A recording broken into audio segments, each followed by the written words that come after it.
Assalamualaikum warahmatullahi wabarakatuh. Perkenalkan, nama saya Nur Fadila, jurusan PGMI, Fakultas Tarbiyah dan Keguruan, UIN Alauddin Makassar. Di sini saya akan menjelaskan tentang sistem pencernaan pada manusia. Sistem pencernaan manusia ada dua, yang pertama saluran pencernaan dan kelenjar pencernaan.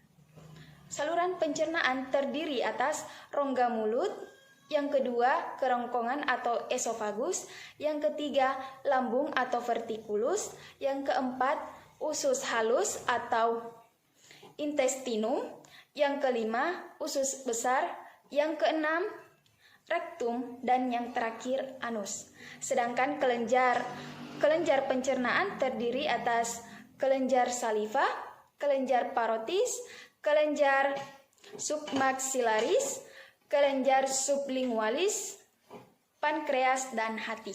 Baiklah, terlebih dahulu saya akan menjelaskan mengenai saluran pencernaan. Saluran pencernaan terdiri dari rongga mulut. Di dalam mulut terjadi proses pencernaan makanan secara mekanik dan secara kimiawi. Di dalam mulut juga terdapat beberapa alat pencernaan. Yang pertama, lidah atau lingua, tersusun oleh otot lurik yang diselubungi oleh selaput mukosa. Pada lidah terdapat papila-papila atau tonjolan-tonjolan yang merupakan indera pengecap. Gerakan lidah berfungsi untuk membantu mencampur makanan dengan ludah dan membantu mendorong makanan masuk ke kerongkongan. Lidah juga berfungsi untuk membantu kita ketika berbicara. Yang kedua, kelenjar ludah atau glandula saphinalis. Ludah dihasilkan oleh kelenjar ludah yang berjumlah 3 pasang. Yang pertama kelenjar protis, yang kedua kelenjar submandibularis, dan yang terakhir kelenjar sublingualis. Ludah mengandung enzim amilase atau tialin yang bekerja pada suasana netral. Enzim ini berfungsi mengubah amilum menjadi glukosa. Yang ketiga, gigi atau dentin. Gigi manusia berfungsi sebagai alat pencernaan mekanis. Berdasarkan fungsinya, gigi dapat dibedakan menjadi 3 macam. Yang pertama, gigi seri berfungsi untuk memotong makanan. Gigi taring berfungsi untuk mengoyak dan merobek makanan. Yang ketiga, gigi raham depan dan belakang berfungsi untuk mengunyah dan menghaluskan makanan. Bagian dari saluran pencernaan yang kedua yaitu kerongkongan atau esofagus. Dari mulut, makanan menuju esofagus yang dinginnya dilapisi epitelium berlapis pipih. Kerongkongan merupakan saluran yang menghubungkan rongga mulut dengan lambung. Bagian dalam kerongkongan terdapat kelenjar mukosa yang berfungsi membasahi makanan sehingga menjadi licin. Bagian saluran makanan yang ketiga yaitu lambung atau ventriculus. Makanan bergerak dari kerongkongan menuju lambung. Lambung yaitu bagian saluran pencernaan yang melebar. Lubang lambung selalu dalam. Lubang lambung selalu dalam keadaan tertutup. Akan tetapi secara refleks, sfinkter kardial akan terbuka bila ada makanan yang masuk. Sfinkter kardial merupakan otot melingkar yang terdapat di antara esofagus dan lambung. Lambung merupakan tong besar yang terdiri atas 3 bagian. Yang pertama, kardiak, merupakan pintu masuk pertama makanan dari esofagus yang terletak di sebelah atas detak jantung. Yang kedua, fundus, merupakan daerah bagian tengah lambung yang membulat dan menghasilkan HCl serta musin. Yang ketiga, pilorus, merupakan bagian daerah bawah lambung yang berhubungan dengan usus 12 jari. Bagian saluran pencernaan makanan yang keempat yaitu usus halus atau intestinum. Usus halus berupa tabung yang panjangnya sekitar 6-8 meter yang terdiri atas 3 bagian. Yang pertama, usus 12 atau duodenum. Usus 12 jari panjangnya 25 cm. Duodenum merupakan muara 2 saluran, yaitu saluran empedu dan saluran pankreas. Suasana asam merangsang dinding usus 12 jari untuk mengeluarkan hormon sekretin dan kolesitokinin. Kolesitokinin merangsang kelenjar empedu untuk mengeluarkan empedu. Kerjasama hormon kolesitokinin dan sekretin juga merangsang pankreas agar mengeluarkan sekretnya. Usus kosong atau jejunum. Usus kosong panjangnya 2,5 cm yang merupakan tempat pencernaan terakhir sebelum sari-sari makanan diserap. Di dalam jejunum, makanan mengalami pencernaan secara kimiawi oleh enzim-enzim berikut ini. Yang pertama, enterokinase. Enzim ini berfungsi mengaktifkan tripsinogen yang dihasilkan oleh pankreas. Yang kedua, erepsin atau dipeptidase. Enzim ini berfungsi mengubah dipeptida atau pepton menjadi asam amino. Yang ketiga, laktase.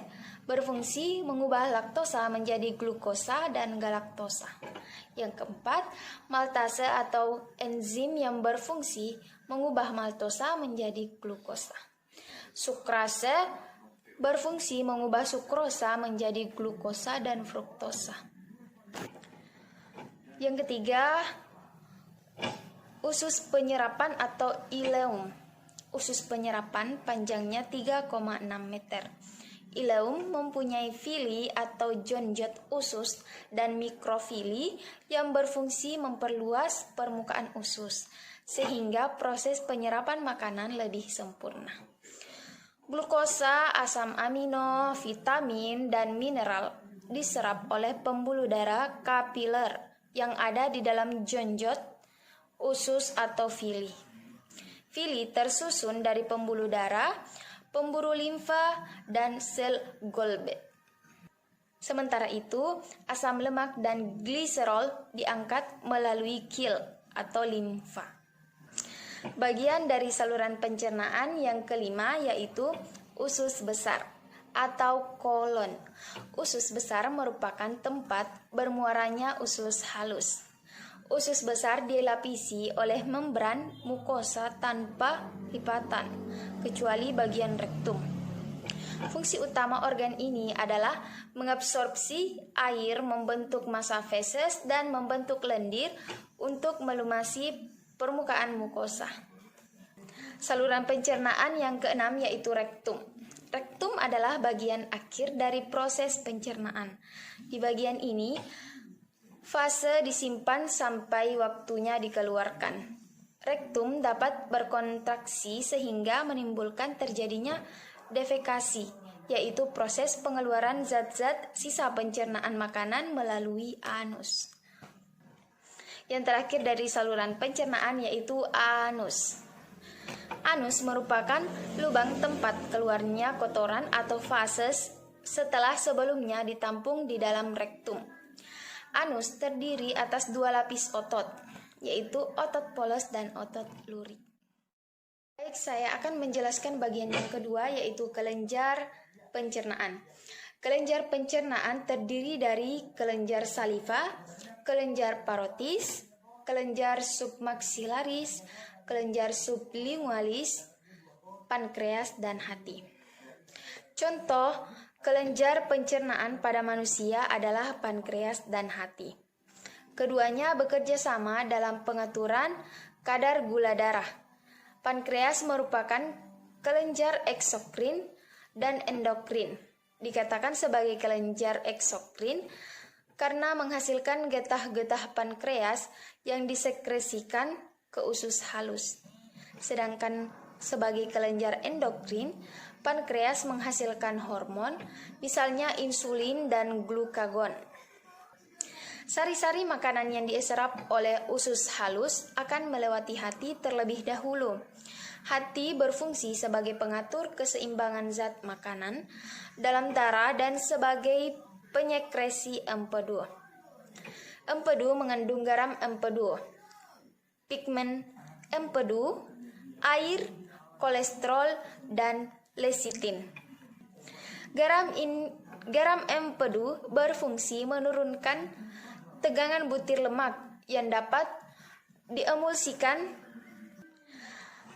sehingga dapat diemulsikan. Selain itu, empedu juga menghasilkan pigmen bilirubin dan biliverdin. Pigmen ini memberi warna coklat pada feses. Hati bekerja sama dengan insulin dan glukagon yang dihasilkan oleh pankreas untuk mengatur keseimbangan zat makanan dalam darah. Jika kadar gula darah berlebihan, insulin akan merangsang hati untuk mengabsorpsi glukosa, kemudian mengunyahnya menjadi glikogen. Dengan begitu, kadar glukosa darah menjadi normal kembali. Baiklah, itulah tadi penjelasan dari saya mengenai sistem pencernaan pada manusia. Lebih dan kurangnya mohon dimaafkan. Semoga bermanfaat untuk kita semua. Amin. Saya akhiri dengan ucapan Assalamualaikum warahmatullahi wabarakatuh.